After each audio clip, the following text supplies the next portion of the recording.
change. Your love is strong, yes, it remains. Yesterday, today the same. You're everlasting.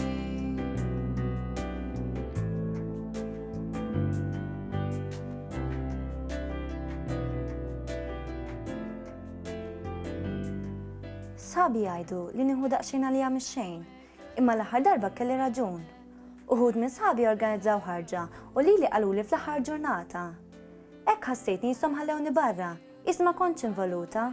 Jekk kont nistennija minn kulħadd, minn dawk li żjed viċin tiegħi ma nistennijiex. Eħe, ħadd għalija.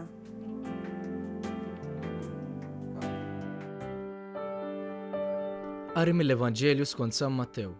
F'dak iż-żmien Ġesu telaq lejn Tiru Sidon u ħarġet waħda mara Kananija minn dawk l-inħawi u qabdet tajjat u tgħid: Ħenna lija mulej bin David.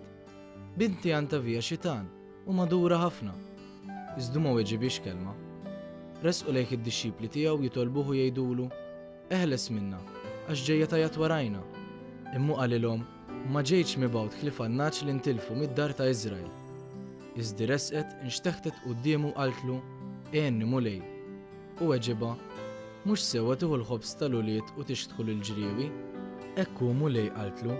Iżda l-ġriewi wkoll jiklu l-frak li jaqa' minn fuq il-mejda ta' sidienhom.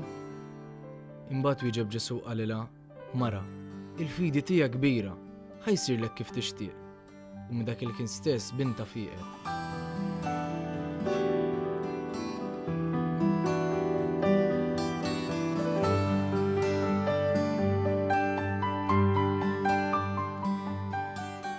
Mhux bil-fors dawk li iktar tqattaħin magħhom kuljum huma l-aktar nies li jaċċettaw kull jemnu fik, mhux dejjem naċċettaw lil kulħadd l-istess, u mhux dejjem ikollna fiduċja f'dak u fl-ieħor, iżda jekk m'għandix fiduċja fik, kif nista' jkolli reazzjoni ta' vera miegħek? Kultant forsi proprju meta l-affarijiet ma jkunu sejrin daqshekk tajjeb fil-ħajja tagħna nħossuna waħedna, jew maqtwajn mis-soċjetà. Jista' jkun? Ħafna drabi l-bniedem f'sitwazzjoni diffiċli għandu tendenza li jibda jitħassar lilu nnifsu u flok jipprova jagħmel ħiltu joħroġ biex ifittex l-appoġġ li jkun qed jistenna hemm barra jkollu tendenza li jingħalaq fuq innifsu u dan huwa l-ikbar periklu li jista' jiġri lill-bniedem.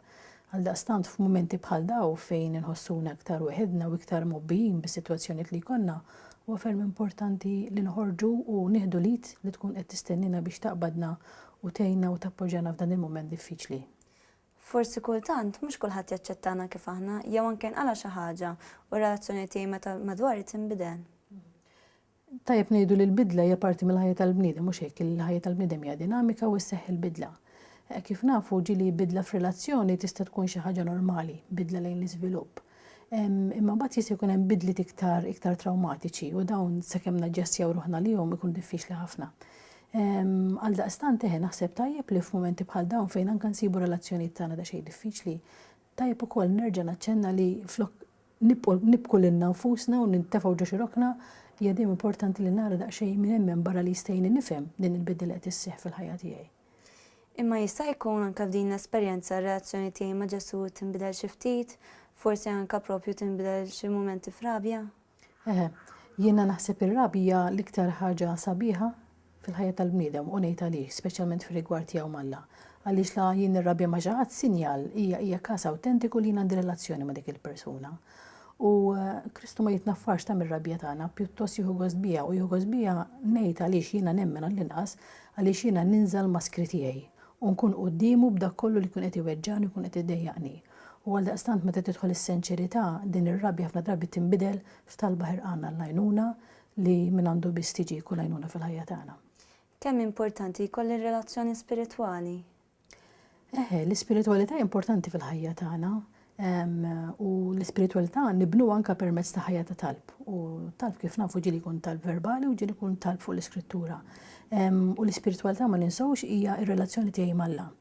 Importanti li biex jiena wkoll nifhem l-ispiritualità tiegħi u kif qed nikber fir-relazzjoni tiegħi malla, insib l-għajnuna ta' diretturi spirituali, reliġjużi, lajċi l għandna anke l-benefiċċju ta' diretturi spirituali lajċi. Allura importanti li l-bniedem ifittex xi ħadd biex jgħinu jifhem iktar is-sitwazzjoni spiritwali tiegħu u relazzjoni tiegħu malla fuq kollox. Imma kemm imbagħad importanti l-fidi f'relazzjoni spiritwali, imma naħa l-oħra faċli jkolli fidi fit-tbatija?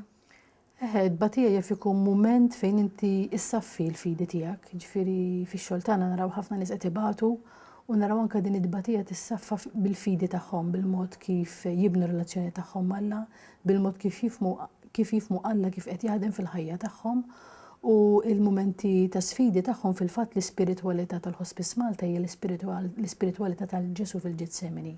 U meta nfhmuhom dan l-aspett fil-batija tagħhom narawhom li bil-mod il-mod jibdew iqumu u jintrafgħu mis-sitwazzjonijiet tagħhom u jissaħħu anke fil-fidi tagħhom.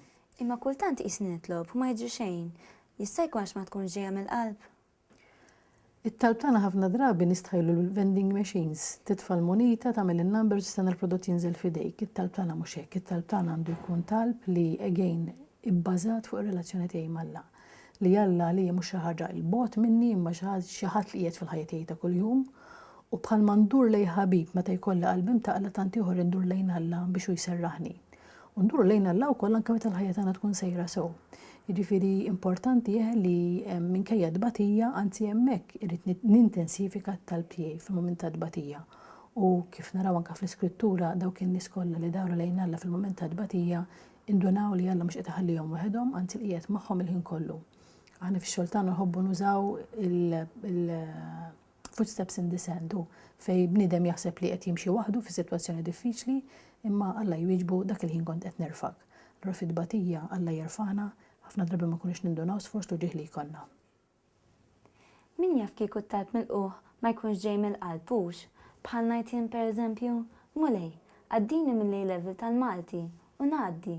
U wara kont ngħid taf li Alla jagħmel dak li ngħidlu jien, qedlu biex jgħaddini u għaddini. Probabbli tlabtu u ġibt, imma forsi talba mill-qalb fisser li jkolli fiduċja sieħa f'min qed nitlob u nħalli f'idejh u mhux nipprova nuri li jien xi ħaġa żjed minnu.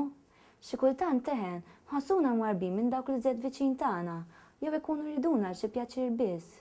Imma kultant anke l-Kristu nkunu rriduha għal xi pjaċir biss u nkunu rridu nikmandaw kollox issa malaj. Forsi ftit paċenzja tagħmilna ħafna żjed ġid. You're everlasting, you never change.